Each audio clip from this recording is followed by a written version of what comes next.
Hello बच्चों, नमस्कार। Good morning. क्या हाल चाल हैं सभी के? उम्मीद करता हूँ बहुत अच्छे होंगे और बच्चे पढ़ाई भी आप लोगों की बढ़िया चल रही होगी। तो चलिए भाई, आज अपना नया चैप्टर शुरू करते हैं। और ये जो चैप्टर होगा ये अपने आप में तो इम्पोर्टेंट है ही है। आने वाले दो चैप्टर्स के लिए भी ये चैप्टर थोड़ा सा ज्यादा इम्पोर्टेंट बन जाता है, क्योंकि इस चैप्टर के बाद सीधा हम स्विच करेंगे अर्थमेटिक की तरफ, जिसमें हम लोग पढ़ेंगे टाइम एंड वर्क, समय कार्य। और समय कार्य में हमें एलसीएम की थोड़ी सी ज्यादा जरूरत पड़ती है, टोटल वर्क निकालने में, कुल कार्य निकालने में। तो वहां एलसीएम हमें नया ना लगे, है ना। तो इसीलिए इस चैप्टर को पहले पढ़ गए और फिर हम उधर चले जाएंगे। तो आपका कितने चैप्टर्स हो चुके हैं? नंबर सिस्टम हो चुका है, उसके अंदर पांचों चैप्टर नंबर सिस्टम के जो है वो कंप्लीट हो चुके हैं आपके। आपका सरलीकरण हो चुका है, आपका सर्ड सिंडेसिस घातांकरणीय हो चुका है ना। एलसीएम एचसीएफ अब हो जाएगा आपका। ये वाला पार्ट एंड होकर यहां से केवल मेंसुरेशन यानी कि क्षेत्रमिति बचेगा एडवांस मैथ से। और फिर हमारा हम अब इसके बाद चलेंगे अर्थमेटिक। सारा घूमकर अर्थमेटिक से फिर हम आ जाएंगे मेंसुरेशन पे, और उस टाइम पर आपका सिलेबस जो है एंड हो जाएगा। बात अगर मैं अर्थमेटिक की करूं तो सारे चैप्टर्स छोटे छोटे हैं। दो तीन चैप्टर्स हैं जो थोड़े से ज्यादा टाइम लेंगे, लाइक आपका प्रॉफिट लॉस, आपका टाइम स्पीड एंड डिस्टेंस। ये दो तीन चैप्टर हैं जिसमें थोड़ा सा ज्यादा टाइम लगेगा। परसेंटेज हो गया, है ना। बाकी तो चैप्टर ऐसे हैं जिनमें 4 क्लास या 5 क्लास मैक्स टू मैक्स।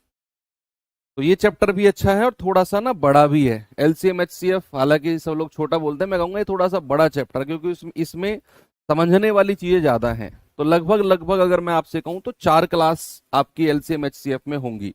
आज की क्लास को इंक्लूड करके 4 क्लास आपकी इस चैप्टर में होंगी, और चारों की चारों बड़ी जबरदस्त, बड़ी धमाकेदार होने वाली हैं। तो चलिए भाई, शुरू करते हैं बिल्कुल बेसिक से। एलसीएम एचसीएफ नाम ऐसा है कि हर बच्चे ने सुना होगा कि एलसीएम एचसीएफ, एलसीएम ले लो इसका, इसका एचसीएफ ले लो।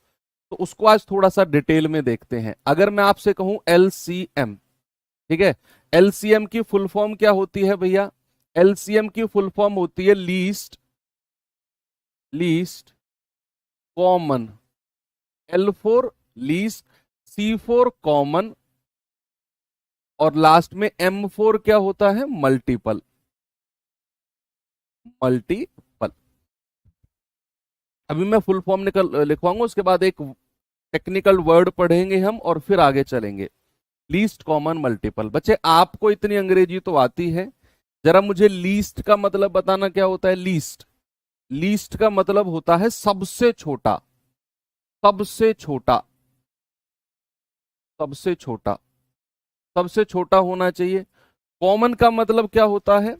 मान मान लो कोई एक बंदा है सूरज, वो मेरा और तुम्हारा कॉमन फ्रेंड है। कॉमन फ्रेंड का मतलब वो मेरा दोस्त भी है और तुम्हारा दोस्त भी है। तो कॉमन का मतलब होता है समान। क्या होता है? समान। समान। और मल्टीपल का मतलब क्या होता है? मल्टीपल का मतलब तो अभी हम पढ़ेंगे। इसको हिंदी में क्या बोलते हैं? इसको हिंदी में बोलते हैं गुणज। नाम से ही क्लियर है, नाम से ही क्लियर है ना। तो अगर मैं एचसीएफ की फुल फॉर्म आपको बताऊं, एचसीएफ का मतलब क्या होता है? Highest, highest. और सी फोर कॉमन, सी फोर कॉमन। और एफ का मतलब क्या है? फैक्टर, फैक्टर, है ना। हाईएस्ट का मतलब क्या होता है बच्चे? सबसे बड़ा, सबसे बड़ा।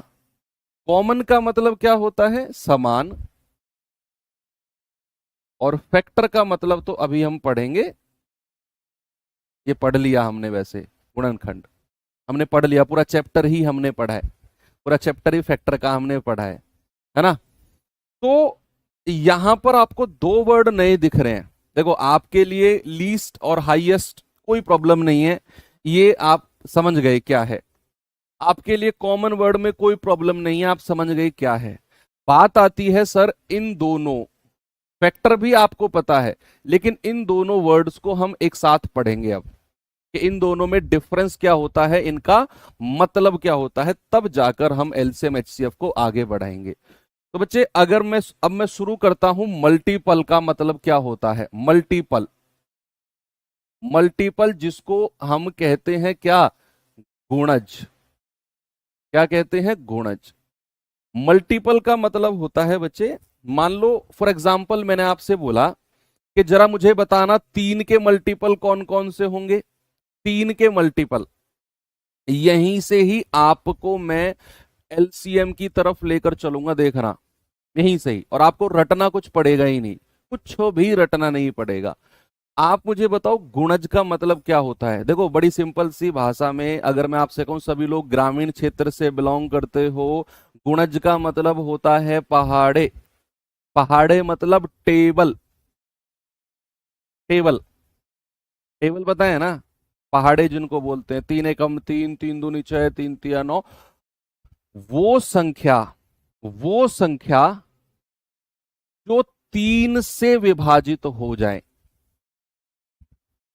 वो संख्या जो 3 से विभाजित हो जाए।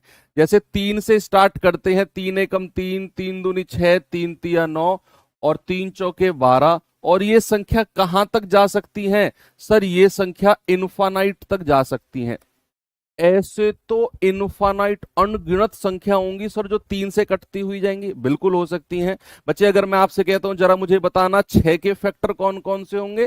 6 एकम 6, 6 दूनी 12, 6 तिया 18, 6 चौके 24। और ये भी सर चलते जाएंगे इन्फानाइट टाइम्स तक। जरा मुझे बताना 15 के फैक्टर, 15 के मल्टीपल कौन कौन से होंगे। 15 एकम 15, 15 दूनी 30, 15 तिया 45, 15 चौके 60। और सर ये भी मल्टी इन्फानाइट टाइम्स तक चलते जाएंगे। तो यहां से हम एक बात तो सीखे कि जो मल्टीपल्स होते हैं उनको हम काउंट कर ही नहीं सकते। मान लो अगर मैं आपसे कहने लगूं कि फलाने नंबर का मल्टीपल बताओ कितने होंगे, क्या आप मुझे बता सकते हो? नहीं। आप कहोगे सर मल्टीपल तो अनगिनत तक जाते हैं, उनको हम काउंट कर ही नहीं सकते। तो यहां से हम एक नई बात सीख गए कि multiple can not be counted. हम ये बता सकते हैं कि ये संख्या इसका मल्टीपल है, लेकिन ये नहीं बता सकते कि 3 के कितने मल्टीपल होंगे, क्योंकि भाई ये तो चलते जाएंगे इनफाइनाइट टाइम्स तक, है ना। तो फिक्स मल्टीपल नहीं होते हैं। आपको अगर मैं कहूं एन के मल्टीपल बताना जरा, आप कहेंगे सर एन, एन के मल्टीपल 2n, 3n। और ये चलते जाएंगे कहां तक, इनफाइनाइट टाइम्स तक। ठीक है भैया। तो अगर मैं आपसे कहूं n के मल्टीपल, n कोई मैंने संख्या मान लिया, n की जगह कुछ भी हो सकता है। n के मल्टीपल या n के गुणज क्या होंगे, एक सिंपल भाषा में लिख रहा हूं मैं। वो संख्या, वो सभी संख्या, वो सभी संख्याएं जो n से विभाजित हो जाएं, जो n से विभाजित हो जाएं, वो सभी क्या हो जाएंगी, वो सभी हो जाएंगी भैया n के मल्टीपल हो जाएंगे। तो मल्टीपल वर्ड आपको क्लियर है, मल्टीपल वर्ड क्लियर है कि क्या होता है मल्टीपल। अब मल्टीपल के साथ साथ एक फैक्टर वर्ड भी जुड़ता है, हालांकि फैक्टर आपके लिए कोई नया वर्ड नहीं है, लेकिन फिर भी हम देख लेते हैं।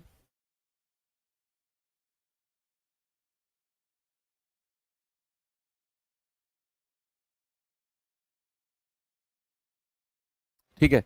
अब वर्ड आता है एक फैक्टर, जिसको क्या कहते हैं बच्चे, गुणनखंड। आपने पूरा का पूरा चैप्टर पढ़ा है इसके ऊपर, मैंने वहां भी आपको समझाया था फैक्टर क्या होता है। शायद मैंने मल्टीपल भी आपको बताया हो वहां पर। एनीवे, अगर मैं आपसे कहता हूं कि जरा मुझे बताना 12 के फैक्टर कौन कौन से होंगे, 12 के फैक्टर। तो फैक्टर मुझे ज्यादा जोर देकर आपको समझाने की जरूरत नहीं है, क्योंकि ये आप पढ़ चुके हो। फैक्टर का मतलब है वो संख्याएं जिनके पहाड़े में 12 आता हो, जिनके टेबल में 12 आता हो। देखो दोनों में डिफरेंस है। अगर मैं कहूंगा 6 के मल्टीपल, तो जो संख्या 6 के पहाड़े में आती हो और 6 से शुरू होंगी, 6 एकम 6, 6 दूनी 12, 6 के पहाड़े में। और अगर मैं कहूंगा 12 के फैक्टर, तो जिन संख्या के पहाड़े में 6 आता हो, जिनके टेबल में 6 आता हो, 12 आता हो। तो स्टार्ट करते हैं कहां से? 1 से। भैया 1 तो यूनिवर्सल फैक्टर होता है, 3 दिन दिए थे हमने इस चैप्टर में। फिर 2 के पहाड़े में 12 आता है, 2 छिक्के 12, यस। 3 के पहाड़े में आता है 3 चौके 12, यस। 4 के पहाड़े में आता है 4 तिया 12, यस। 5 के में नहीं आता, 6 के में आता है, और खुद 12 के में आता है। तो यहां से हमने एक चीज देखी कि फैक्टर कितने हो गए 12 के? 1 2 3 4 5 और 6, 6 फैक्टर हो गए। इन दोनों में क्या आपको डिफरेंस मिला? बताओ जल्दी से। सपोज अगर मैं 6 के ही फैक्टर आपसे पूछने लगूं, तो आप कहेंगे 1 2 3 और खुद 6। सपोज अगर मैं आपसे कहूं 15 के फैक्टर बताना, आप कहेंगे 1 3 5 और खुद 15। अब इन दोनों में क्या डिफरेंस आपको पता चला? आप खुद ही मुझे बता दो। क्या आपको लग रहा है कि हाँ सर, ये इनमें थोड़ा सा बड़ा डिफरेंस है? ठीक है, ये तो आप सबको समझ में आ गया कि भैया अगर मैं किसी के मल्टीपल कहूंगा तो वो उसी संख्या से शुरू होकर आगे बढ़ते चले जाएंगे, और अगर मैं फैक्टर कहूंगा तो वो 1 से शुरू होकर उस संख्या पे आकर खत्म हो जाएंगे। यस, पकड़ गए आप बात, पकड़ गए आप बात। आपने क्या सीखा कि सर जो फैक्टर्स होते हैं वो लिमिटेड होते हैं। क्या होते हैं? वो लिमिटेड होते हैं, वो काउंटेबल होते हैं। उनको हम गिन सकते हैं, काउंट कर सकते हैं, लेकिन हम मल्टीपल्स को काउंट नहीं कर सकते। वो काउंटेबल नहीं होते हैं। फैक्टर्स क्या होते हैं? काउंटेबल होते हैं। अगर मैं यूनिवर्सल एक लिखूं कि भैया n के फैक्टर्स, n के फैक्टर्स अगर मैं आपसे कहूं, तो वो संख्याएं, वे सभी संख्याएं, वे सभी संख्याएं जिनके, वे सभी संख्याएं जो n को, n को विभाजित कर दें, n को पूरी तरह या पूर्णतः विभाजित कर दें, विभाजित कर दें, वो क्या हो जाएंगी? वो उसका फैक्टर हो जाएंगी, वो उसका गुणनखंड हो जाएंगी। तो इन दोनों के बीच का डिफरेंस आपको पता चला। इसका यूज हम एलसीएम में लेंगे, इसका यूज हम एचसीएफ में लेंगे। तो चलिए अब मैं आपको लेकर चलता हूं थोड़ा सा एलसीएम की तरफ। टॉपिक शुरू करते हैं बच्चे अपना एलसीएम। एलसीएम यानी कि least common, least common multiple, सबसे छोटा समान और गुणज। इसको लघुत्तम समापवर्तय भी बोलते हैं। ठीक है, अब मैं आपको कुछ सवाल देता हूं, एक एग्जाम्पल से हम शुरू करेंगे, और फिर मैं समझाऊंगा कि वो लीस्ट कॉमन मल्टीपल आया कहां से, और फिर हम एक मेथड सीखेंगे यूनिवर्सल, वो आपने बचपन से सीखा है, और फिर हम आगे बढ़ जाएंगे। मैं कुछ संख्या देता हूं। मैंने बोला है आपसे 8 12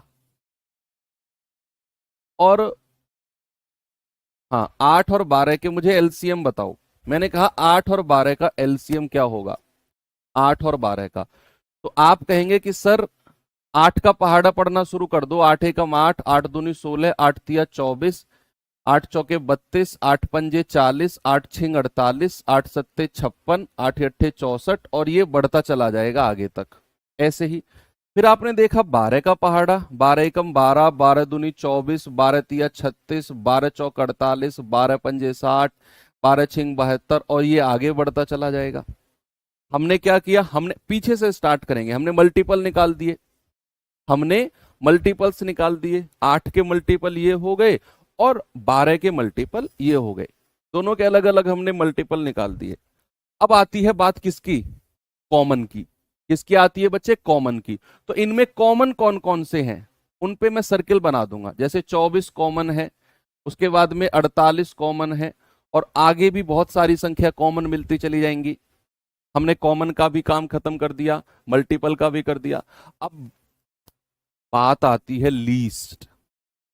बहुत सारे बच्चे कंफ्यूज हो जाते हैं कि सर 48 भी तो एलसीएम हो सकता है। भैया जब भी ऐसा कंफ्यूजन तुम्हारे दिमाग में आए ना, सुनो, जब भी ऐसा कंफ्यूजन दिमाग में आए, तो एलसीएम के ये वर्ड पे चले जाना। इसका मतलब क्या होता है? लीस्ट।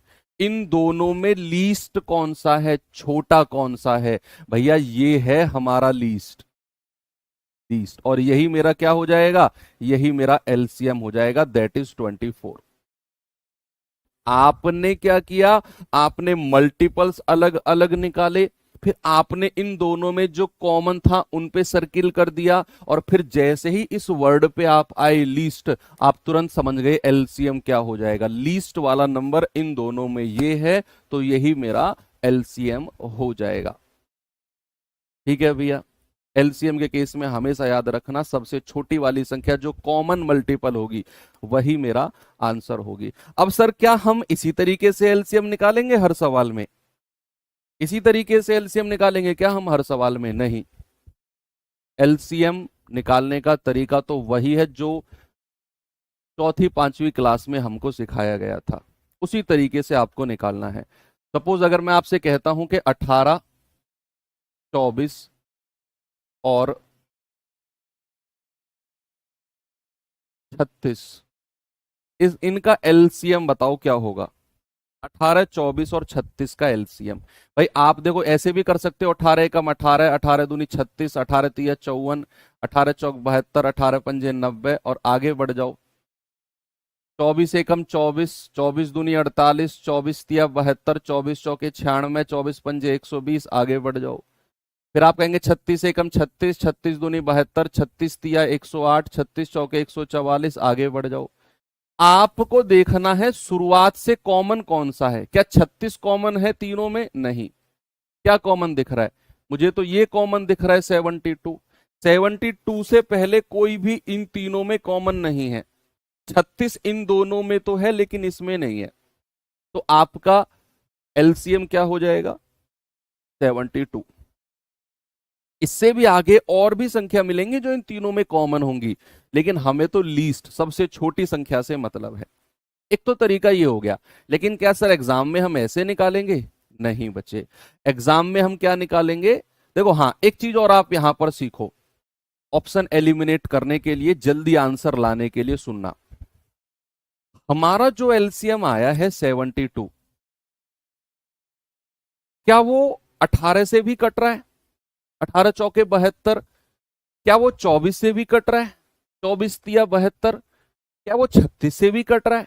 36 दूनी 72। इन तीनों संख्या से कट रहा है ना एलसीएम।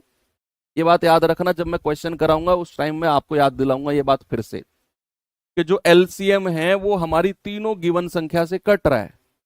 तो ऑप्शन एलिमिनेट करने के टाइम पर ये चीज मैं फिर से आपको याद दिलाऊंगा। अभी आप दिमाग के किसी कोने में इस बात को सेट कर लो कि सर इस बात को आगे डिस्कस करेंगे। अब क्या सर हम इसी तरीके से करेंगे हर सवाल को? नहीं बच्चे, आपको तो वही अपना पुराना तरीका करना है जो हम पांचवी छठी क्लास में पढ़ के आए थे, क्योंकि इस तरह के सवाल आजकल नहीं बनते हैं। आपको बस बेसिक एलसीएम निकालना आना चाहिए। आपको बेसिक एलसीएम निकालना आना चाहिए। आप इस तरीके से करेंगे। भाई 2 से स्टार्ट करो, 2 नाम 18, 2 12 24, और 2 से जाएगा 18 36। क्या 2 से फिर से जाएं? ये 2 से नहीं कट रहा, ऐसे ही नीचे लिख दो। 2 छिक्के 12, 2 नाम 18। फिर 2 से जाएं क्या? ये 2 से नहीं कट रहा, ऐसे लिख दो। 2 तिया 6, और ये 9, ऐसे ही लिख दो। अब 3 से जाएं क्या? 3 तिया 9, 3 एकम 3, 3 तिया 9। अब फिर 3 से चले जाओ, 1 1 और 1। ये तरीका सबको आता है ना, फैक्टराइजेशन मेथड। अब जो इधर संख्या हमको मिली है इनको आपस में मल्टीप्लाई कर दो, कि 2 गुणा 2 गुणा 2 गुणा 3 गुणा 3। कितना आ गया बच्चे? ये हमारा एलसीएम आ गया। 2 दूनी 4 दूनी 8 तिया 24 तिया 72। क्या हमारा जो एलसीएम है वो 72 आ गया?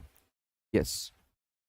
अब अगर ऐसी छोटी संख्या हो, देखो ऐसी जो संख्या आपके सामने है ना, ये संख्या आपको अगला चैप्टर जो हम पढ़ेंगे ना, टाइम एंड वर्क, उसमें बहुत देखने को मिलेंगी बच्चे। ये उसमें भर भर के देखने को मिलेंगी। तो सर वहां पर कोई क्या ऐसी ट्रिक है कि एलसीएम हम थोड़ा सा जल्दी निकाल सके? हाँ, लेकिन वो छोटी संख्याओं का है, ऐसी छोटी संख्याओं का। मान लो अगर कोई बड़ी संख्या आ गई 3 डिजिट 4 डिजिट, उसमें आपको इसी तरीके से जाना पड़ेगा। लेकिन अगर कोई छोटी संख्या है तो उनका एलसीएम, जैसे 18, 24 और 36 है, मुझे इसका एलसीएम ना बिना इस टेबल को बनाए निकालना है, बिना इस टेबल को निकाले। तो सर कोई ऐसी ट्रिक है क्या कि एलसीएम जल्दी आ जाए? बिल्कुल है। क्या है वो? आप देखो इन तीनों में सबसे बड़ी संख्या कौन सी है? इन तीनों में सबसे बड़ी संख्या कौन सी है? आपने देखा 36, सबसे बड़ी संख्या को ढूंढना है और उस सबसे बड़ी संख्या का टेबल पढ़ते हुए चले जाओ, सबसे बड़ी संख्या का टेबल पढ़ते हुए चले जाओ। जैसे, और जिस भी टेबल पर ये तीनों संख्या कट गई उससे, वही एचसीएफ एलसीएम है। जैसे मैंने पढ़ा 36 एकम 36, ये ना अपने दिमाग में होना चाहिए, बोर्ड पे नहीं, दिमाग में, कि 36 एकम 36। सर 24 के पहाड़े में 36 नहीं आता है, 24 के पहाड़े में 36 नहीं आता है, तो हटाओ, ये मेरा आंसर नहीं होगा। फिर आपने चला 36 दूनी 72, क्या सर 24 के पहाड़े में आता है? 24 तिया 72, 18 चौके 72, यही एलसीएम हो जाएगा। ये आप डायमंड वर्क में यूज करेंगे ये वाला मेथड, क्योंकि वहां संख्याएं थोड़ी सी छोटी छोटी होती हैं। लार्ज संख्याएं हुई तो फिर आपको टेबल से जाना पड़ेगा। हालांकि एलसीएम अब मतलब डायरेक्ट संख्याओं का नहीं पूछता एग्जाम में, नहीं पूछेगा आपसे वो, है ना। तो ये चीज आपको समझ में आ गई। सपोज इसी मेथड पर अगर मैं कुछ और आपसे पूछता हूं, जैसे मैंने आपसे पूछा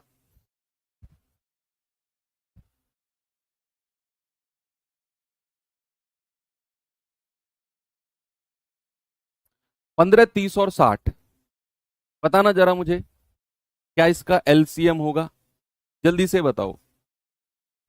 तो आपने क्या करना है, सबसे बड़ी संख्या को उठाना है। सबसे बड़ी संख्या कौन सी है बच्चे? 60। फिर आपने देखना है 60 एकम 60, 60 का पहाड़ा पढ़ना शुरू कर दो। 60 एकम 60, क्या ये 30 के पहाड़े में आता है? 30 दूनी 60, यस। क्या ये 15 के पहाड़े में आता है? 15 चौके 60, यस। तो यही मेरा एलसीएम हो जाएगा, यही मेरा क्या हो जाएगा? यही मेरा एलसीएम हो जाएगा। इस तरीके से आपने चलना है। एक दो एग्जांपल और करा दूं ऐसे ही। इसको आप वैसे भी कर सकते हो, 15, 30, 60 को, भाई 15, 30 और 60, तो कॉमन ले लो, जो मैक्सिमम कॉमन आ सके उसको कॉमन ले लो, जो तीनों संख्या से कॉमन आ जाए एलसीएम। इस टेबल को और शॉर्ट करने का तरीका बता रहा हूं, जो तीनों से कॉमन आप निकाल सकते हो। जैसे 15, 15 एकम 15, 15 दूनी 30, 15 चौके 60। अब दो से आ जाओ, एक, एक, दो दूनी 4। अब दो से आ जाओ, एक, एक और एक, इनको गुणा कर दो, 15 दूनी 30, 30 दूनी 60, कितना आ गया एलसीएम? 60। ऐसे भी आप कर सकते हो, ठीक है। चलें आगे थोड़ा सा। आपको अगर मैं संख्या दूं, नंबर दूं, तो जैसे 11, 22 और 55, मैंने कहा बताना जरा इसका एलसीएम क्या होगा, बताओ जल्दी से।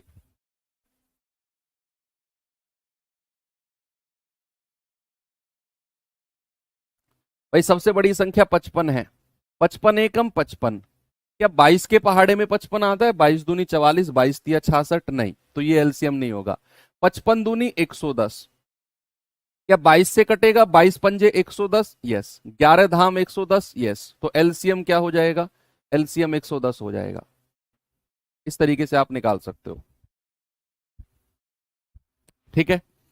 चलो ये तो हो गई थोड़ा सा छोटी छोटी संख्याओं की एलसीएम निकालने का एक तरीका, जो आपको टाइम एंड वर्क में कराऊं, आप खुश हो जाओगे इस तरीके से। हो सकता है कि इस चैप्टर में ये वाला तरीका आपको उतना कंफर्टेबल ना लगे, लेकिन जब आप टाइम एंड वर्क चैप्टर में जाओगे ना, समय कार्य में, मैं कह रहा हूं आप इसी तरीके पे दौड़ दौड़ के जाओगे। इस हर सवाल में आप यही तरीका लगाओगे और ये लगेगा, क्योंकि वहां दिनों की बात होती है। 20 दिन, 50 दिन, 60 दिन, 65 दिन, 18 दिन, 24 दिन, 36 दिन, ऐसी बात होगी, और वहां ये वाला तरीका ना बेस्ट निकल के आएगा, बेस्ट। अब ये बात क्लियर है। चलो अब मैं थोड़ा सा आगे चलता हूं, जरा मुझे कोई बताएगा अभाज्य संख्याएं क्या होती हैं? अभाज्य संख्याएं, प्राइम नंबर्स क्या होते हैं? प्राइम नंबर्स, सर जो संख्याएं या तो 1 से कटे या फिर अपने आप से, जिनके केवल दो ही फैक्टर होते हैं। ये मैं आपको बता चुका हूं वैसे। Only two factors, only two factors, factors, ठीक है। केवल दो गुणनखंड होंगे। कौन कौन से? या तो वन और या फिर खुद अपने आप संख्या, या तो वन या फिर सेम नंबर, सेम नंबर, जिस नंबर की मैं बात करूंगा। जैसे मान लो मैंने कहा पांच, तो पांच के दो ही फैक्टर हैं, या तो वन है या फिर खुद पांच है। और किसी संख्या के पहाड़े में पांच आएगा नहीं, किसी भी संख्या के टेबल में पांच नहीं आता है। पांच के बाद पांच से पहले तीन हो गया, फिर दो हो गया। और ये मैंने ये भी बताया था, सबसे छोटा इवन प्राइम नंबर, सबसे छोटा और एकमात्र सम अभाज्य संख्या दो होती है। इसके बाद सात, फिर 11, फिर 13, फिर 17, और ये संख्या चलती चली जाएंगी, संख्या चलती चली जाएंगी, ठीक है। तो बच्चे अब आपको एक स्टेटमेंट याद रखना है कि अभाज्य संख्याओं का, अभाज्य संख्याओं का एलसीएम, का एलसीएम उनका गुणनफल होता है, उनका गुणनफल होता है। LCM of prime numbers, LCM of prime numbers, prime numbers क्या होगा? Multiple,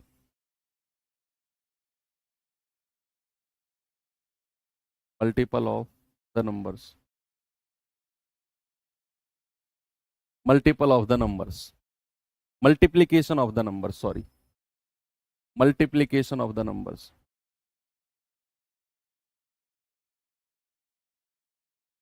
multiplication of the numbers, ठीक है। सपोज अगर मैंने आपसे कहा पांच और सात, मैंने कहा बताओ इनका एलसीएम क्या होगा, तो आपने सोचना ही नहीं है, दोनों की दोनों प्राइम नंबर हैं, अभाज्य संख्या है, तो एलसीएम क्या हो जाएगा सर? 5 × 7 कितना हो जाएगा? 35, 35। सपोज अगर मैंने कहा मुझे जरा बताना 7, 11 और 13, एलसीएम कितना हो जाएगा? भाई तीनों की तीनों अभाज्य संख्या है, तीनों की तीनों प्राइम नंबर्स हैं कि नहीं? तीनों की तीनों क्या है? प्राइम नंबर्स हैं।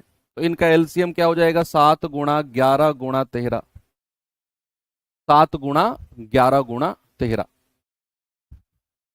तो ये हो जाएगा इनका मल्टीपल, ओ सॉरी एलसीएम,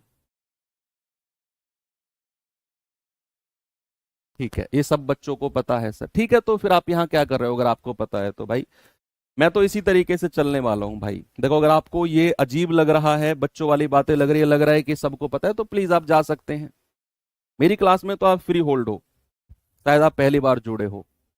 एनीवे आगे बढ़ते हैं। मैं एक फ्लो में चलता हूं बच्चे, ऐसा नहीं है कि मैं ये सब छोड़ के आगे बढ़ जाऊं सीधा सवालों पे, मैं ऐसा चलूंगा ही नहीं। आपको शायद ये बुरा लग सकता है, लेकिन नहीं, मैं अपने फ्लो में ही चलता हूं। चाहे मेरे पास एक बच्चा पढ़ेगा ना मेरी क्लास में लाइव, तब भी मैं इसी एनर्जी के साथ पढ़ाऊंगा, क्योंकि मैं कभी लाइव काउंट देखता ही नहीं हूँ। मुझे अब भी नहीं पता कितने बच्चे लाइव है, मैं वो ऊपर छुपा के रखता हूँ। चाहे वो 10 बच्चे लाइव हो, चाहे 10,000 हो, चाहे 1 लाख हो, मुझे फर्क नहीं पड़ता है, क्योंकि मैं लाइव अगर देखूंगा तो मेरा फ्लो टूटेगा, इसलिए मैं लाइव देखता ही नहीं हूँ। अगर लाइव नहीं देखूंगा तो मेरे फ्लो पर कोई फर्क नहीं पड़ेगा, समझो आप इस बात को, ठीक है भाई। तो ये बात आपको क्लियर है कि अभाज्य संख्याओं का एलसीएम उनका गुणनफल होता है। अब मैं कुछ क्वेश्चंस आपको देता हूं, ठीक है। तो एलसीएम के हम कुछ सवाल कर लेते हैं, फिर हम बात करेंगे एचसीएफ की, एचसीएफ की बात करेंगे, और एचसीएफ के बाद फिर हम अभाज्य संख्याओं पर फिर से आएंगे, को प्राइम नंबर्स के पास फिर से आएंगे हम।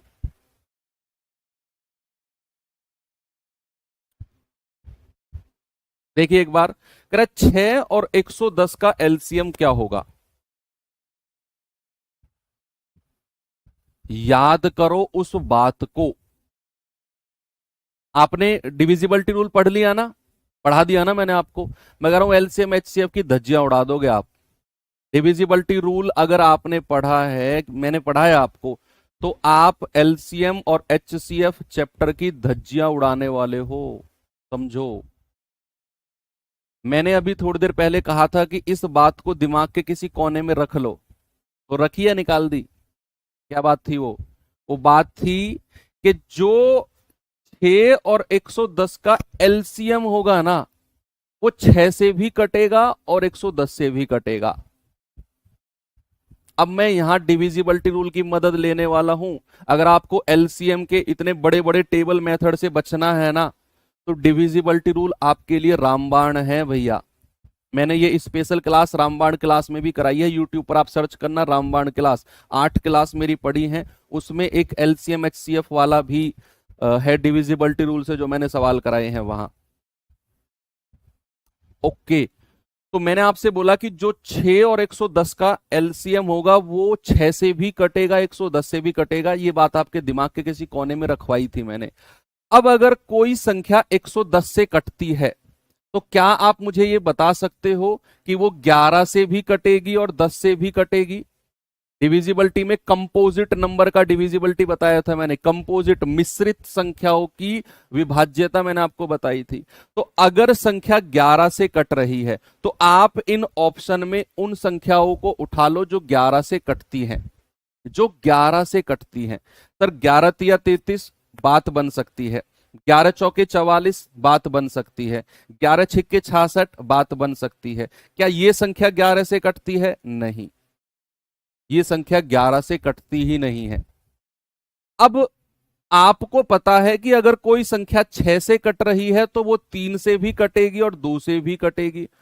अगर संख्या 3 से कट रही है तो भैया अंकों का योग, तो 3 और 3 6 हो सकता है, 4 और 4 8, ये हमारा 3 से नहीं कटता, ये मेरा आंसर नहीं होगा।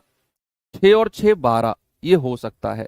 अब ये दोनों ऑप्शन लास्ट में बच गए, लेकिन हमें कौन सा चाहिए? हमें चाहिए लीस्ट। क्या चाहिए? इस बात को मत भूलना कभी भी, हमको लीस्ट चाहिए। तो इन दोनों में लीस्ट कौन सा है? यही है। तो हमारा आंसर क्या हो जाएगा? 330। और ये कैलकुलेशन सेकंडों में होती है दिमाग में। आपको लग रहा होगा सर इसमें तो बहुत टाइम लगेगा, नहीं, ये 10 सेकंड के अंदर अंदर हो जाएगी, जब आपकी प्रैक्टिस बहुत सारी होगी। आपने तुरंत सवाल देखा, 11 का मल्टीपल 2 हटाए, तुरंत 3 का मल्टीपल 1 हटाया, दोनों में लीस्ट ये लगा दिया। ये 10 सेकंड से भी कम में हो जाएगा जब आपकी प्रैक्टिस बहुत ज्यादा हो जाएगी। डिविजिबिलिटी रूल को आप जब ऑप्शन में लगाने लग जाओगे तब। अब अगर आप इसको करना चाहो तो आप ऐसे कर सकते हो, 6 और 110 का, है ना भाई। अगर मैं जाऊं 2 से, तो 2 तिया 6, 2 पंजे 10, 2 पंजे 10। अब 3 से जाएंगे तो 1 और 55। अब 55 से जाएंगे तो 1 और 1, गुणा करेंगे 3 दूनी 6 गुणा 55, तो 6 पंजे 30, 6 पंजे 30 और 3 33। आप ऐसे भी कर सकते हो, ठीक है। वेरी गुड, आगे बढ़े, इस सवाल पे आना जरा। डिविजिबिलिटी रूल लगाना है यहां पर। इतनी सारी संख्याओं का एलसीएम निकालने को बोला है ना, सबसे पहले डिविजिबिलिटी ढूंढो किसकी? 9 की। अगर आपको कोई संख्या दी हुई है, सुनो सामने देखो भाई साहब, सामने आपको अगर कोई संख्या दी हुई है और उन बोला हुआ है कि इनका एलसीएम निकालो, आप ढूंढो कि जिन संख्याओं का एलसीएम निकलवा रहा है, क्या उनमें कोई संख्या 9 से कटने वाली है क्या? क्यों 9 को क्यों ढूंढना है सर? क्योंकि 9 की डिविजिबिलिटी सबसे आसान होती है, सबसे आसान, अंकों का योग करना होता है सीधा। तो मुझे दी हुई है उसने 4 संख्या, मैंने देखा कि यार क्या कोई संख्या 9 से कटने वाली है क्या? अरे 54 है तो सही सर, 9 छिक्के 54, यानी कि मेरा आंसर 9 से जरूर कटेगा, जो भी ऑप्शन में होगा। भाई जो मेरा एलसीएम होता है वो इन चारों संख्याओं से कटेगा कि नहीं? दिमाग के कोने में रखवाई थी ये बात मैंने। और अगर संख्या 54 से कट रही है तो 54 का एक फैक्टर 9 भी होता है, संख्या 9 से भी कटेगी। अंकों का योग जल्दी से लगाओ, जो संख्या 9 से नहीं कटी उड़ा दो उसे, हटा दो उसे, वो आंसर होगी ही नहीं। तो आप कहेंगे 6 और 5 11 और 7 18, ये हो सकती है। 6 और 5 11 और 7 18, ये हो सकती है। 7 और 5 12, ये तो आंसर होगा ही नहीं, ये तो आंसर होगा ही नहीं। फिर आप गए कि 7 5 12 और 6 18, ये भी हो सकता है। एक ऑप्शन हमने हटाया। अब हम ढूंढेंगे किसी प्राइम नंबर को, किसी अभाज्य संख्या को ढूंढने की हम कोशिश करेंगे। या फिर अभाज्य संख्या से पहले आप देखो कि अगर संख्या 24 से कट रही है तो क्या वो 4 गुणा 6, क्या वो 4 से भी कटेगी? 4 की डिविजिबिलिटी क्या होती है? लास्ट के 2 अंक। क्या होती है? अंतिम के 2 अंक। ऐसे ऐसे ढूंढना है आपको अपने आप चीजें कि किस किस की डिविजिबिलिटी मैं यहां से ढूंढ सकता हूं। तो 4 की डिविजिबिलिटी क्या होती है? लास्ट के 2 अंक। तो क्या जो लास्ट के 2 अंक हैं 70, क्या ये 4 से कटेंगे? नहीं, आंसर होगा ही नहीं। क्या ये 70 4 से कटेगा? होगा ही नहीं। एक ही ऑप्शन बचा, यही आंसर है, ये 4 से कट भी जाएगा। आपको ऑप्शन एलिमिनेट करने हैं। आपने अगर 4 में से 3 ऑप्शन हटा दिए तो चौथा ऑप्शन चेक करने की जरूरत नहीं है, आपने कोई जरूरत नहीं, चौथा अपने आप आंसर हो जाएगा। अगर आपने 3 ऑप्शन हटा दिए तो चौथा में कोई आपको डिविजिबिलिटी विजिबिलिटी लगाने की जरूरत नहीं है, अपने आप वही आंसर होगा, इतना भरोसा रखो। आपने ये 3 ऑप्शन हटा दिए, इसको मत चेक करो, यही आंसर होगा। आप चाहो तो निकाल कर देख लो कि भैया 15 24 35 और 54 कितने से चले जाएं? 2 से 3 से चले जाएं। 3 पंजे 15, 3 अट्ठू 24, 35 ऐसे ही रहने दो, और 3 से जाएगा 18 तिया 54। अब 2 से चले जाएं क्या? ये 5 ऐसे रहेगा, 2 चौके 8, 35 ऐसे रहने दो, 2 नाम 18। 5 से चले जाओ, 5 एकम 5, 4 5 सत्ते 35 और 9। अब 4 से चले जाएंगे, 1 1 7 और 9। और अब 7 से चले जाएंगे तो 1 1 1 और 9। और अब 9 से आ जाओ, 1 1 1 और 1। वैसे इनको गुणा कर दो भाई। अगर आप करेंगे 2 पंजे 10, इन दोनों की गुणा तो 10 हो गई। 3 चौके 12 सत्ते 84 गुणा 9 गुणा 10, तो 9 चौके 36, 3 9 अट्ठे 72 और 3 75, ये जीरो यहां पर आ गया। तो इनकी आपस में गुणा करने पर क्या मिल गया मुझे? 7560, ऑप्शन नंबर डी। इस तरीके से आप डिविजिबिलिटी को अगर आपने एलसीएम वाले सवालों में लगा दिया ना, वही आंसर हो जाएगा। आपने 3 ऑप्शन हटाए। पहले आपने देखा कि अगर संख्या 54 मुझे दिखी, मतलब ये 9 इसका फैक्टर जरूर है, तो आपने ऑप्शन से वो ऑप्शन हटा दिए जो 9 से नहीं कटते, जिनका अंकों का योग 9 से नहीं कट रहा। तो 7 और 5 12, एक ही ऑप्शन हट पाया।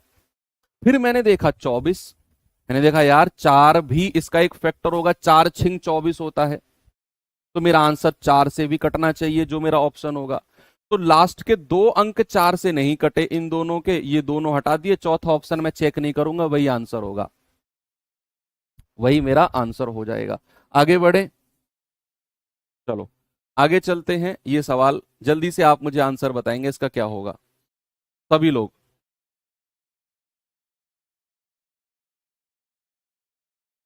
मजा आएगा जब आप डिविजिबिलिटी को लगाओगे ना एलसीएम एचसीएफ में, सच बता रहा हूं, आपकी तबीयत खुश हो जाएगी। करेक्ट, 16 24 36 और 54 का एलसीएम। अब हमें एलसीएम निकालना है। दिमाग के वो कोने में जो मैंने बात रखवाई थी, कौन सी थी? कि जो भी मेरा एलसीएम होगा वो 16 से भी कटेगा, 24 से भी कटेगा, 36 से भी कटेगा और 54 से भी कटेगा। ये बताई थी मैंने आपको बात, यस और नो बताई थी सर आपने। दूसरी बात, अब 9 को ढूंढने की कोशिश करो कि जो भी संख्या मुझे दी गई है, क्या उनमें कोई संख्या 9 से कट रही है? क्या कोई संख्या 9 से कट रही है कि नहीं? सर 36 भी है, 54 भी है। अरे वाह, मजा आ गया। तो सर यहां पर तो मैं देख सकता हूं कि मेरा जो आंसर है वो 9 से कटना चाहिए, 9 से कटना चाहिए। अंकों का योग 5 और 4 9 कट रहा है, 5 और 1 6 और 1 7 आंसर नहीं होगा। 4 3 7 और 2 9 ये भी कट रहा है। 6 और 1 7 और 1 8 ये 9 से नहीं कट रहा, हटा दो। 2 ऑप्शन को उड़ा दिया आपने, अब ये 2 बचे। अब इनमें तो आप 432 को लगा दोगे यार, क्योंकि भैया 16 के पहाड़े में 54 कहां आता है? तो बड़ी छुटकी सी संख्या है। 16 दूनी 32, 16 ती 48, 16 चौके 64, ये 16 से कटती नहीं है, सीधी सीधी चेक कर लो इसको। तो एक ही बची, यही मेरा आंसर होगा। मजा आया? आपको कोई एलसीएम का मेथड लगाने की जरूरत पड़ी ही नहीं। आप चाहो तो इस तरीके से कर लेना कि 16, 24, 36 और 54। भाई दो से जाएंगे, दो अट्ठे 16, दो से जाएंगे 12, दो से जाएंगे 18, दो से जाएंगे 27। फिर दो से चले जाओ, दो चौके 8, दो छिक्के 12, दो नाम 18 और 27। फिर दो से चले जाओ, दो दूनी 4, दो तिया 6, 9 और 27। और फिर दो से चले जाओ, 1, 3, 9 और 27। अब तीन से चले जाओ, 1, 1, 3 तिया 9, तीन नाम 27। अब तीन से जाएंगे 1, 1, 1 और 3 तिया 9। अब तीन से जाएंगे तो 1, 1, 1, 1। ठीक है, अब इनको गुणा कर दो। दो दूनी 4, दूनी 8, दूनी 16, 16 तिया 48, 48 गुणा 3 गुणा 3 गुणा 9, कितना आ जाएगा? 9 अट्ठे 72, 7, 9 चौक 36 और 7 43, 432। Option number C. ऐसे भी आप लगा सकते हो। दोनों मेथड आपके सामने है। आगे अगर मैं बढ़ूं आपको लेकर, तो करेंगे बच्चे सवाल को जरा।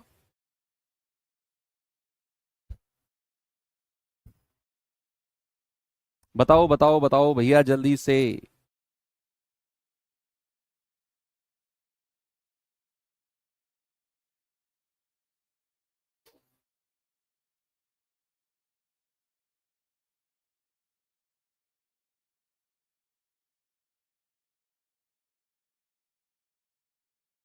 ये तो सिंपल है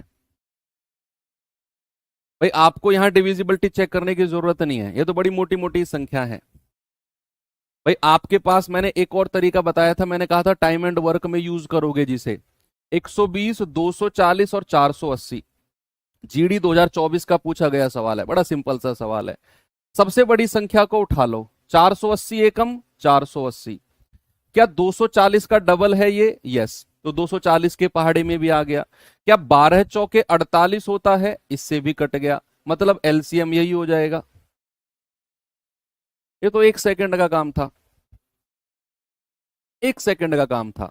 जो मैंने आपको बताया था कि टाइम एंड वर्क में जो तरीका हम यूज करेंगे, 240 दूनी 480, 12 चौक 48। सिंपल, आपको ज्यादा सोचना ही नहीं था इसमें तो। ठीक है भाई, आगे बढ़े। चलो ये सवाल करिए जरा।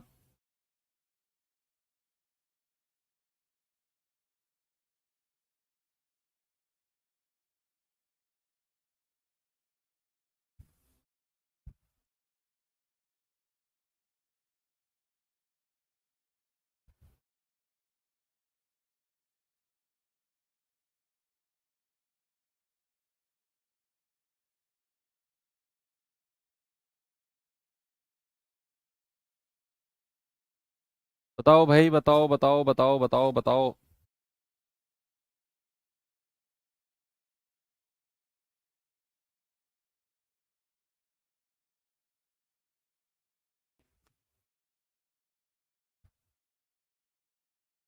बारह, 15, 90, 108, 135 और 150 का एलसीएम क्या होगा? एलसीएम आप कहेंगे सर डिविजिबिलिटी देखें उठा के, क्या कोई इनमें ऐसी संख्या है जो 9 से कट रही हो? तो आप कहेंगे सर 90 है, 9 धाम 90। यानी कि एक बार 9 की डिविजिबिलिटी से कुछ ऑप्शन तो हटाओ, कुछ तो हटाओ, एक दो तो ऑप्शन हटेंगे, फिर आगे बाद में देखेंगे। भाई 7 और 2 9, 8 और 1 9, 3 और 2 5, ये तो आंसर नहीं होगा। 4 2 6, ये भी आंसर नहीं होगा। तो हटा दिए हमने। केवल ये देखकर कि जिसके अंकों का योग 9 से नहीं कट रहा है वो मेरा आंसर नहीं होगा। बड़ी सिंपल सी बात है। अब क्या करें सर? 2700 और 1800 की कहानी। भाई ये 12 से भी कटेगी, ये 15 से भी कटेंगी दोनों संख्या। आप देख लो 15 से दोनों संख्या कट रही हैं। आप डिविजिबिलिटी किसी की चेक ही नहीं कर सकते, 3 5 कर लो, सबसे कटती चली जाएंगी ये। 90 से तो कट ही रही हैं। 108 से कट रही हैं क्या? 108 से चेक करें एक बार।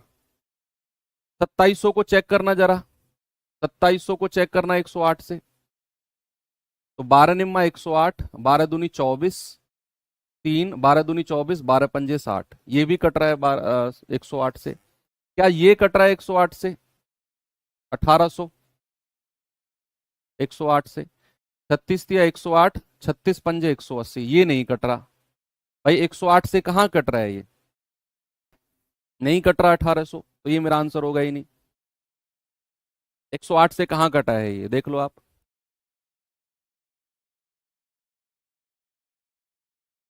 तो मेरा आंसर क्या हो जाएगा, 2700 हो जाएगा।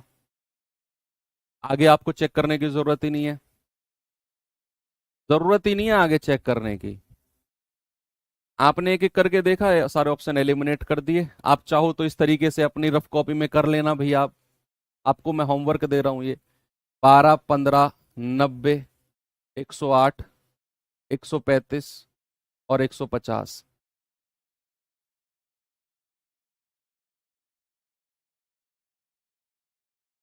ठीक है।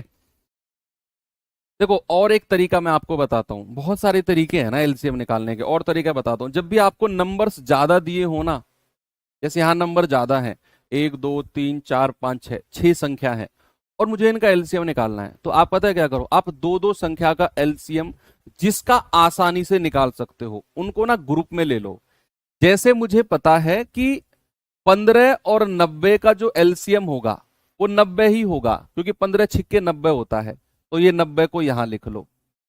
फिर मुझे पता है कि 12 और 108 का जो एलसीएम होगा वो 108 ही होगा, 12 निम्मा 108 होता है।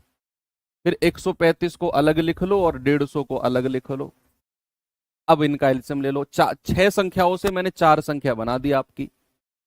ऐसे मतलब आप कर सकते हो, मैं एक तरीका बता रहा हूं आपको कि जब भी संख्या ज्यादा हो ना, तो आप दो दो तीन तीन संख्या को उठा लो जिनका एलसीएम बड़ी आसानी से आप निकाल सकते हो। उनका एलसीएम 1 लिख लो, बची हुई संख्या को एज इट इज लिख लो। तो ये आप करना, ये आप करना तरीका, ऐसे आप कर सकते हो। ये मैं हल्का सा एक आपको आइडिया दे रहा हूं। तो चलिए आगे चलते हैं, बात करते हैं बच्चे अब एचसीएफ की। बात करते हैं अब एचसीएफ की। हमने एलसीएम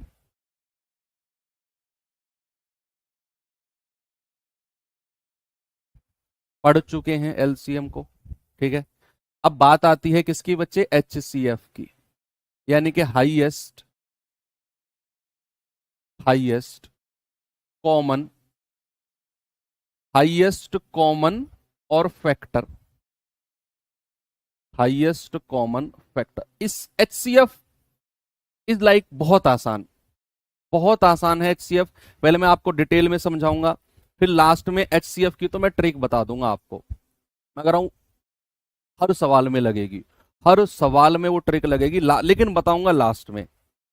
अभी आप पढ़ो हाईएस्ट कॉमन फैक्टर। सपोज मैंने आपसे बोला कि मुझे बताना जरा 6, 12 और 18 का एचसीएफ। तो एचसीएफ जब भी आप अलग अलग संख्याओं के निकाल रहे हो, तो आपको सबसे पहले इस 6 के फैक्टर कौन कौन से होते हैं, 1 2 3 और खुद 6। 12 के कौन से होते हैं, 1 2 3 4 6 और 12। 18 के कौन कौन से होते हैं, 1 2 3 6 9 और 18। ये मैंने फैक्टर्स निकाल दिए इनके। अब जो कॉमन है, फैक्टर्स तो आपने निकाल दिए, अब कॉमन संख्या देखो कि भाई इनमें कॉमन कौन कौन से फैक्टर है कॉमन। तो आप कहेंगे सर ये भी कॉमन है, सर ये भी कॉमन है, सर ये भी कॉमन है, 3 भी कॉमन है, और कुछ कॉमन है क्या? यस सर 6 भी कॉमन है, और कुछ कॉमन है क्या? और कुछ कॉमन नहीं है सर, 4 कॉमन मिल गया। अब जैसे ही आप सबसे पहले वाली संख्या पर आते हो, पहले वाले वर्ड पर, कौन सा, हाईएस्ट, आप समझ गए कि सर जो भी कॉमन फैक्टर हमें दिखे उनमें हाईएस्ट कौन सा है, हाईएस्ट। तो भैया इन सब में हाईएस्ट कौन सा है, 6। तो हमारा एचसीएफ क्या हो जाएगा बच्चे, हमारा एचसीएफ हो जाएगा 6। कॉमन फैक्टर से मतलब नहीं है, जो हाईएस्ट हो वो होता है आपका एचसीएफ। वो क्या होता है, वो होता है आपका हाईएस्ट कॉमन फैक्टर, महत्तम समापवर्तक। ठीक है बच्चे। अब आपको अगर इसे तरीके से करना है तो आप यहां पर लिखेंगे 6, 12 और 18। ठीक है भाई। उसी तरीके से जिस तरीके से हम एलसीएम निकालते हैं लेकिन HCF के केस में ध्यान रखना, एलसीएम में हम क्या करते हैं, एलसीएम में हम जो संख्या कॉमन आ रही है उसको ले लेते हैं और जो नहीं आ रही उसको एज इट इज नीचे लिख देते हैं, एज इट इज नीचे लिख देते हैं, यही करते हैं ना हम एलसीएम में। लेकिन HCF में ऐसा नहीं करना। HCF में जो कॉमन आएगा वो तीनों से आना चाहिए। जो कॉमन आएगा ना भैया वो तीनों से आना चाहिए कॉमन, ये 100% ट्रूथ है। तो यहां पर अगर मैं कहूं दो आ रहा है, क्या दो तिया छह, तीनों से आना चाहिए, फिर दो, दो छिक्के 12, दो नाम 18, क्या अब कुछ कॉमन आएगा? सर तीन को ले लो, तीन एकम तीन, तीन दूनी छह, तीन तिया नौ, क्या अब कुछ कॉमन आएगा एक दो तीन से? क्या अब कुछ कॉमन आएगा एक दो तीन से? नहीं सर, अब तो कुछ कॉमन नहीं आएगा, तो जो संख्या हमारे पास आई वही मेरा आंसर हो जाएंगी। 2 × 3 दैट इज 6, यही मेरा HCF हो जाएगी। ठीक है भैया, कोई दिक्कत नहीं है आपको, HCF आराम से निकाल दिया आपने। और मैं क्वेश्चन अगर आपको दूं, मैंने बोला कि 12, 12 तो चलो ले लिया हमने, मैंने कहा 36, 45, 72 और 90, इनका HCF बताओ मुझे क्या होगा, बताइए। 36, 45, 72 और 90,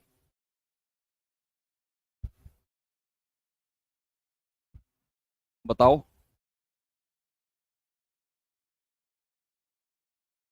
और फिर इसमें मैं आपको वो ट्रिक बताऊंगा।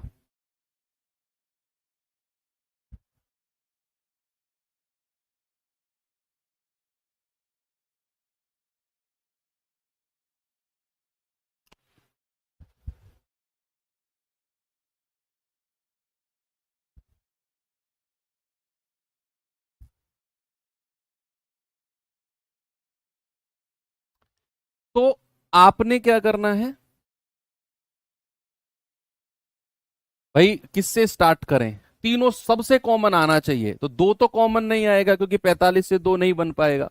तीन को उठाएं क्या, 12 तिया 36, तीन से जाएगा 15 तिया 45, तीन से जाएगा 24 तिया 72 और तीन से जाएगा 30 तिया 90।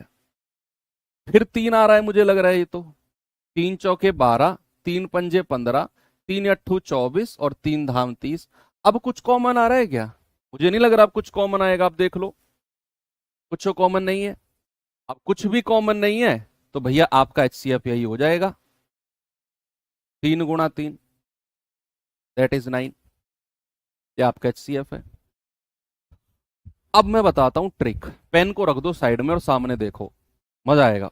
अब ट्रिक 36, 45, 72, 90 संख्या याद रखना, 36, 45, 72 और 90। मैंने ये संख्या लिखी, मैंने कहा यार इनका HCF बताओ। अब जो ट्रिक मैं बताने जा रहा हूं ना वो बड़ी मजेदार ट्रिक है, बड़ी मजेदार, टमाटर से भी ज्यादा बड़ी मजेदार है। तो आपने क्या करना है, ये जितनी भी संख्या आपके दी होंगी ना उनमें दो सबसे नजदीक संख्या ढूंढो, जिनका डिफरेंस, जिनका अंतर सबसे कम हो, ऐसी दो संख्या ढूंढो। ढूंढो कौन कौन सी है वो दो संख्या जिनका डिफरेंस सबसे नजदीक है, सबसे कम है। अब वो कोई भी दो संख्या हो सकती है, ये मतलब बहुत सारी पेयर बन सकती हैं। तो जिनका डिफरेंस, जिनका अंतर सबसे नजदीक है,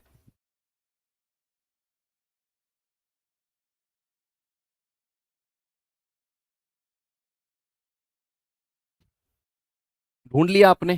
सर 36 और 45 है, 36 और 45 सबसे नजदीक डिफरेंस इन्हीं का है। कितना है डिफरेंस जरा बताना मुझे, डिफरेंस 9, यही मेरा HCF होगा।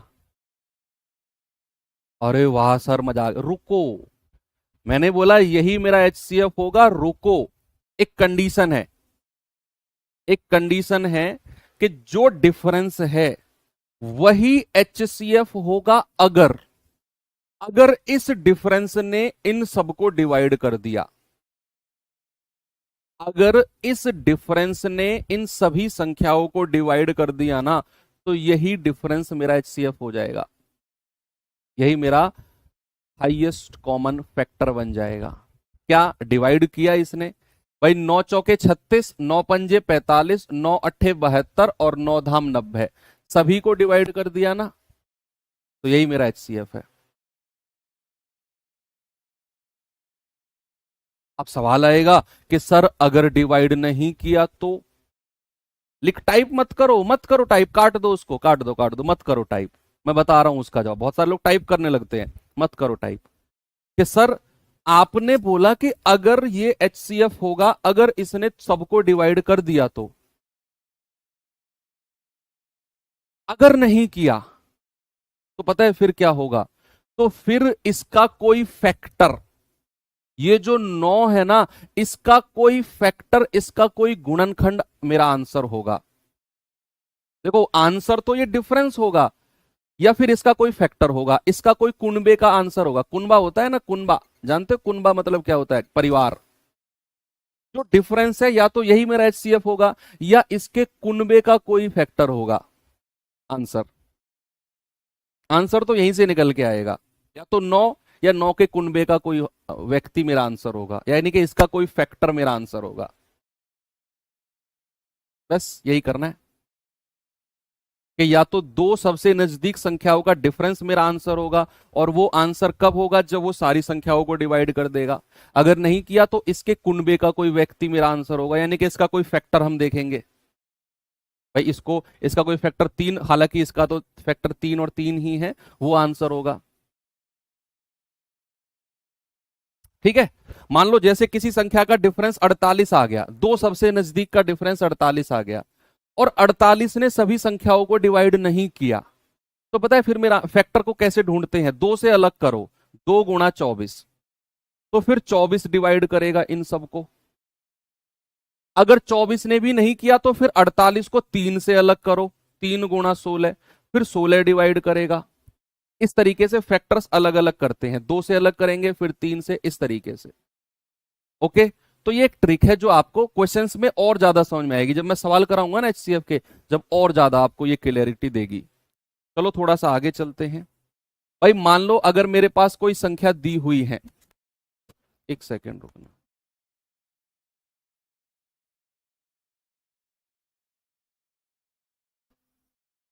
मान लो मेरे पास कोई संख्या दी हुई है, ये अगला कॉन्सेप्ट समझा रहा हूं मैं आपको,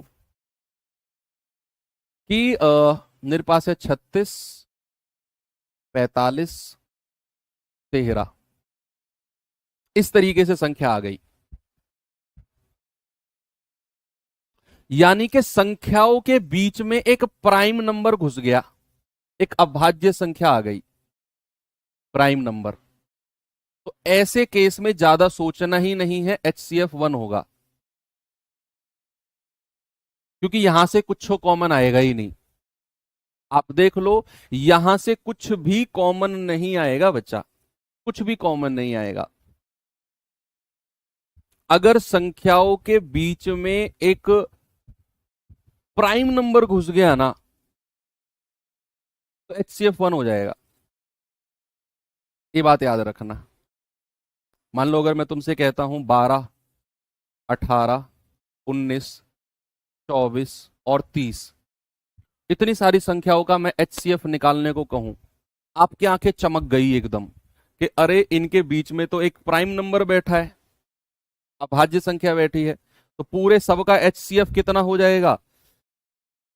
1 हो जाएगा। कुछ करना ही नहीं है, कुछ भी नहीं करना, एचसीएफ 1 लिख देना है सीधा। इतनी बात समझ में आ गई। और एक आगे कॉन्सेप्ट करते हैं। अभी अभी जब मैं एलसीएम पढ़ा रहा था तो मैंने आपको प्राइम नंबर के बारे में बताया था। मैंने कहा था प्राइम नंबर का एलसीएम, अगर दोनों संख्याएं प्राइम हो या तीनों संख्याएं प्राइम हो, तो उनका एलसीएम उनका मल्टीपल होता है। क्या होता है? उनका एलसीएम उनका मल्टीपल होता है। अगर मैं आप यहां बात करता हूं को प्राइम की, को प्राइम यानी कि सह अभाज्य, सह अभाज्य संख्याएं, को प्राइम नंबर्स की अगर मैं बात करता हूं बच्चे, सह अभाज्य संख्याओं की मैं बात करता हूं, तो इसका मतलब क्या होता है? को प्राइम नंबर्स का मतलब होता है कि मान लो मैंने आपसे बोला है कि 2 और 3 ये दोनों प्राइम नंबर हैं क्या? ये दोनों प्राइम नंबर है क्या? देखो अब मैं आपको बताता हूं को प्राइम नंबर होते क्या है। को प्राइम नंबर है कोई संख्या ए बी है और वो को प्राइम है अगर उनका HCF 1 है, यानी कि उनमें से कुछ भी कॉमन नहीं आ रहा है तो वो संख्याएं को प्राइम है। अब वो दोनों की दोनों अभाज्य भी हो सकती हैं, प्राइम भी हो सकती हैं। जैसे मैंने कहा 5 और 7, क्या ये संख्या को प्राइम है? बिल्कुल है सर, क्योंकि इनका HCF 1 है, कुछ भी कॉमन नहीं आ रहा। कुछ भी कॉमन नहीं आ रहा तो इनका HCF क्या हो जाएगा? इनका HCF 1 हो जाएगा, तो ये को प्राइम हो गई। अब अगर मैं आपसे कहूं कि क्या जरा मुझे बताना 9 और 13, 9 और 13 क्या ये को प्राइम है? यस और नो में जवाब बताओ। क्या अगर मैं यहां पर लिखता हूं 9 और 13 क्या ये को प्राइम है? बताओ, सोच समझ के बताना, यस और नो। 9 एक अभाज्य संख्या नहीं है, इसीलिए मैं कह रहा हूं सोच कर बताना।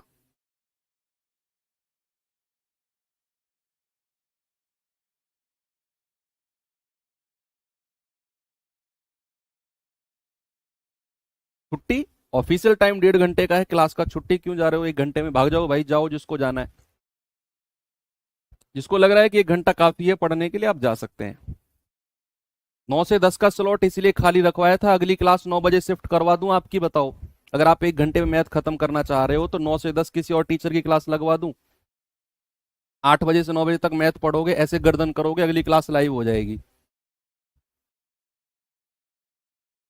अगर आप चाहते हो कि सर 9 बजे छोड़ दो, छुट्टी है, तो 9 बजे फिर मैं अगले टीचर की क्लास लगवा रहा हूँ अभी कॉल करके। मैंने कहा जी मेरा टाइम फ्री है, बच्चा 1 घंटा ज्यादा मुझसे पढ़ना नहीं चाह रहा, तो आप 9 बजे किसी और टीचर की क्लास लगा दो। ऐसे गर्दन करोगे, तुरंत अगली क्लास लाइव हो जाएगी। हेलो बच्चों, नमस्कार, फिर बैठ जाओ। मैं तो चाह रहा हूं कि यार 9:15 बजे तक, मैंने रिक्वेस्ट की है उनसे, टीम से, कि मुझे 9 से 10 का टाइम बच्चों का खाली चाहिए। मैं क्लास लूंगा 2 घंटे की, उनके अकॉर्डिंग मैं 2 घंटे क्लास लेता हूं। मैं तो 9:20 पर 9:15 पर क्लास खत्म करके 45 मिनट का रेस्ट देता हूं तुमको। इसमें तुम्हारा प्रॉफिट है। अगर अब तुम चाहते हो कि सर टाइम हो गया 9 बजे छोड़ दो, तो कल से 9 बजे मैं किसी और टीचर की क्लास आगे शिफ्ट करवा दूंगा।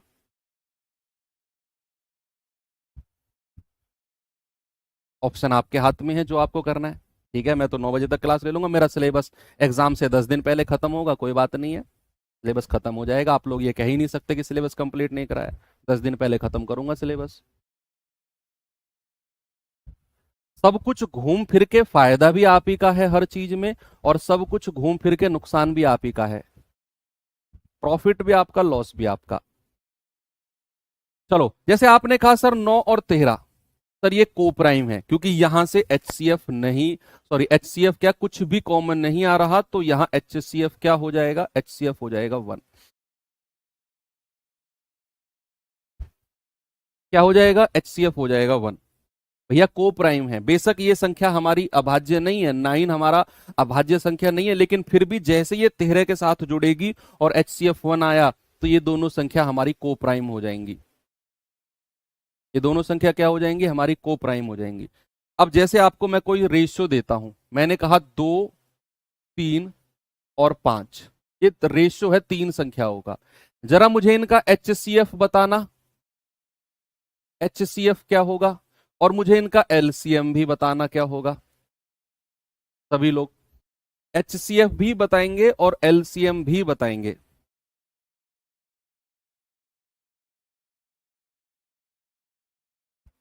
भाई अगर HCF की बात हुई तो सर ये रेशियो को प्राइम है ना, 2, 3 और 5 सह अभाज्य है ना, कुछ भी कॉमन नहीं आ रहा भाई यहां से, तो HCF तो 1 हो जाएगा, सीधा सीधा आप कह दो।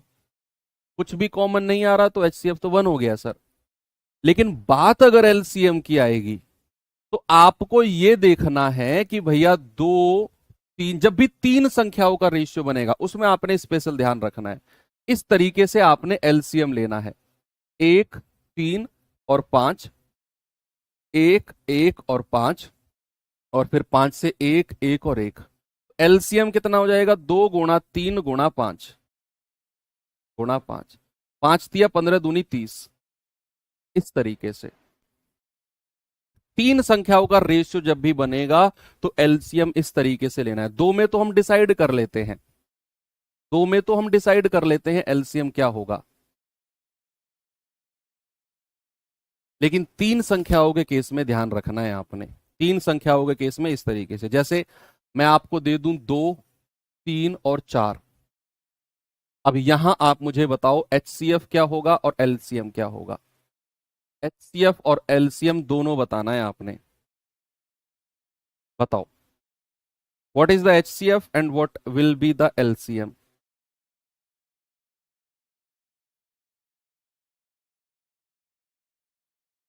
देखो जब मैं एचसीएफ निकालने जाऊंगा तो कुछ भी कॉमन नहीं आ रहा है भाई, 2, 3, 4 से तीनों से संख्या कॉमन मिलनी चाहिए। तो एचसीएफ तो हमारा 1 हो गया। कितना हो गया बच्चे? एचसीएफ तो हमारा 1 हो गया। लेकिन जब मैं एलसीएम निकालने जाऊंगा तो इनको 2 गुणा 3 गुणा 4 मत करना, आप ये गलती कर दोगे। आप ऐसे नहीं करना है। तीन संख्याओं के रेशियो में एलसीएम ऐसे नहीं निकालना है, आपको इस तरीके से निकालना है। कैसे आएगा? दो एकम दो, तीन को ऐसे रहने दो, 2 दूनी 4, फिर 2 से आ जाओ 2, 1, 3 और 1, और अब 3 से आ जाओ 1, 1 और 1। तो क्या हो गया? 2 दूनी 4, 4 तिया 12। एलसीएम कितना हो गया? 12। लेकिन अगर आप तीनों संख्या की मल्टीप्लाई करते तो क्या मिलता आपको? 24, जो कि गलत हो जाता। तो जब भी तीनों संख्याओं का रेशियो रहेगा तो एलसीएम आपको इस तरीके से निकालना है। ये आएगा सवाल, और इस सवाल ने एग्जाम में फंसाया भी है बच्चों को। ये सवाल का जवाब बताओ जल्दी से, मुझे आंसर बताएंगे क्या होगा।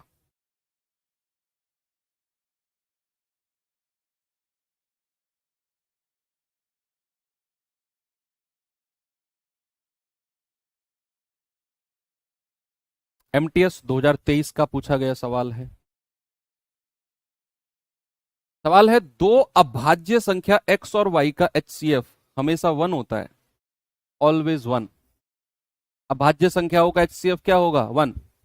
एलसीएम क्या होगा? उनका गुणनफल, मल्टीप्लीकेशन। आगे बढ़े, ये सवाल पे आएंगे जरा। एसएससी जीडी 2021 का पूछा गया सवाल है।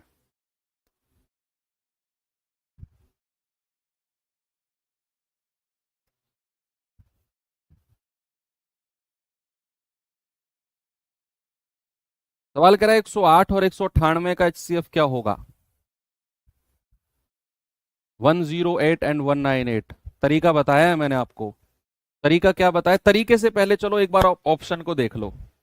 देखो एलसीएम के केस में मैंने आपको क्या बताया था कि जो मेरी ये संख्या है ये ऑप्शन से कटनी चाहिए एलसीएम के केस में। लेकिन एचसीएफ के केस में उल्टा। उल्टा, जो भी मेरा ऑप्शन इन दोनों संख्या को डिवाइड करेगा वही एचसीएफ होगा।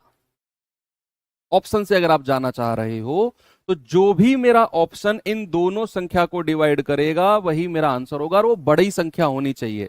बड़ी संख्या से, ऑप्शन भी आपने सबसे बड़ी संख्या से शुरू करना है क्योंकि हमें हाईएस्ट संख्या चाहिए। सबसे बड़ी संख्या 98। क्या 98 108 को डिवाइड करेगा? क्या 98 के पहाड़े में, 98 के टेबल में 108 आता है? नहीं सर। 98 से छोटी संख्या 34 आ जाओ। क्या 34 कभी 108 को डिवाइड करेगा? नहीं। 34 दूनी 68, 34 तिया 102, 108 को डिवाइड नहीं करेगा, हटा दो। अब 18 पे आ जाओ। क्या 18 हमारा 108 को डिवाइड करेगा? 18 छिक्के 108। क्या 198 को डिवाइड करेगा? 18 कम 18, 18 कम 18, यस सर। 12 आंसर नहीं होगा, मैंने कहा सबसे बड़ी संख्या से शुरू करना है। बेशक 12 ने भी इन दोनों को डिवाइड कर दिया, बेशक कर दिया हो, हालांकि किया नहीं है, लेकिन बेशक कर दे, लेकिन हमें उससे बड़ी संख्या चाहिए अगर है तो, क्योंकि हमें हाईएस्ट कॉमन फैक्टर लेना है। तो ये तो हो गया ऑप्शन एलिमिनेशन। ऑप्शन से कर सकते हैं आप। ऑप्शन से नहीं कर सकते हैं तो फिर आप इस तरीके से जाओ, 108 और 198। भाई 2 से चले जाएं, क्या 2 कॉमन आ रहा है? क्या 2 पंजे 10, 2 चौके 8, 2 नाम 18, 2 नाम 18। क्या अब कुछ कॉमन आ रहा है? देखो 9 मुझे कॉमन दिख रहा है, 9 6 54, 11 नाम 99। क्या अब कुछ कॉमन आ रहा है? नहीं।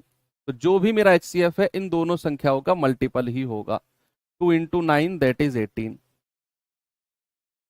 और तीसरा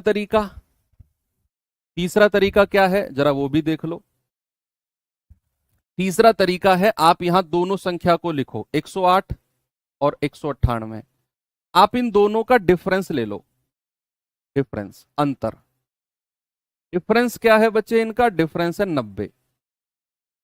अब मैंने आपसे बोला कि या तो डिफरेंस मेरा आंसर होगा,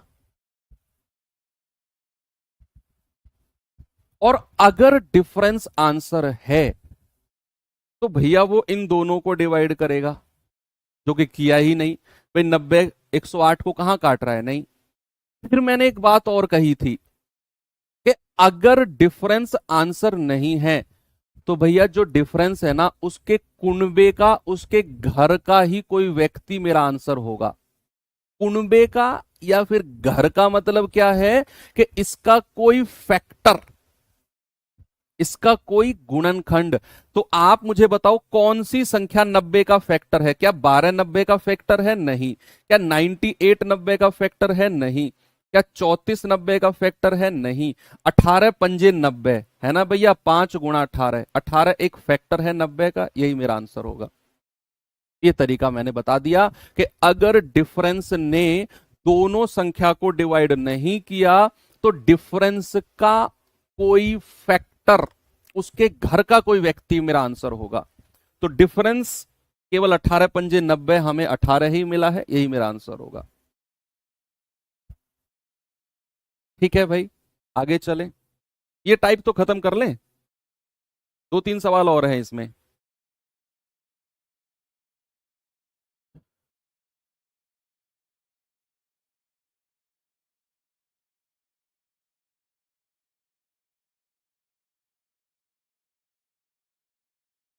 बताओ। सवाल करा 222, 642 और 1062 का HCF। ऑप्शन से एलिमिनेट करके देखो, कर सकते हो। मैंने कहा जिस ऑप्शन ने इन तीनों संख्याओं को डिवाइड कर दिया वही मेरा आंसर है। मजा आ जाएगा क्योंकि छोटी छोटी संख्या है, आप तुरंत आंसर निकालोगे। जिस भी ऑप्शन ने इन तीनों संख्या को डिवाइड कर दिया वही मेरा आंसर है।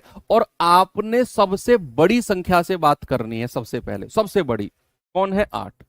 देखेंगे जरा, 8 दूनी 16, 4 2 6 62। 8 ने तो इसको डिवाइड नहीं किया, हटाओ। 8 से छोटी संख्या पे आ जाओ, 6 से डिवाइड करेंगे, 6 तिया 18, 4 6 सत्ते 42 कर देगा। 6 एकम 6, 6 सत्ते 42 कर देगा। 6 एकम 6, 4 6 सत्ते 42, 4 6 सत्ते 42 इसको भी कर देगा। HCF 6 हो जाएगा। सिंपल। मैं कह रहा हूं HCF के केस में तो टेंशन लेना ही नहीं है, बहुत सारे तरीके हैं, बहुत सारे।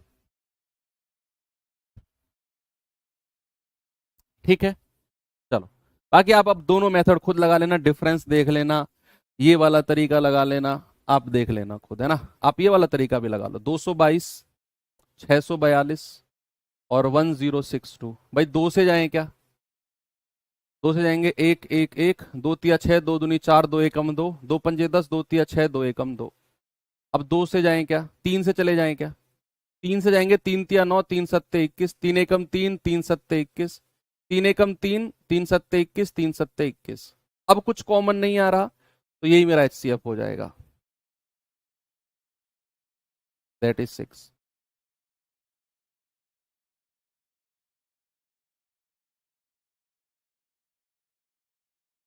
चलो, ये सवाल अब आप करना खुद से, मैं होमवर्क दे के जा रहा हूं आपको। बाकी चीजें हम कल आगे बढ़ाएंगे। और बढ़िया रही आज की क्लास। जो लोग आज की क्लास करेंगे, कल की क्लास उन्हीं को ही समझ में आएगी। जो लोग डायरेक्ट कल की क्लास में मिलेंगे वो चिल्लाएंगे क्या पढ़ रहे हैं, क्या करवा रहे हो। ऐसे तो लोग चिल्लाते रहेंगे, है ना। पीछे से स्टार्ट, हमेशा कोई भी चैप्टर आप पढ़ रहे हो, बीच में से जुड़ोगे हमेशा परेशान रहोगे। एटलीस्ट उस चैप्टर की पहली क्लास से जुड़ो, अगर आप ऊपर से नहीं आना चाहते हो तो। ठीक है, बाकी मिलते हैं बच्चे कल के सेशन में। थैंक यू, बाय बाय, जय हिंद।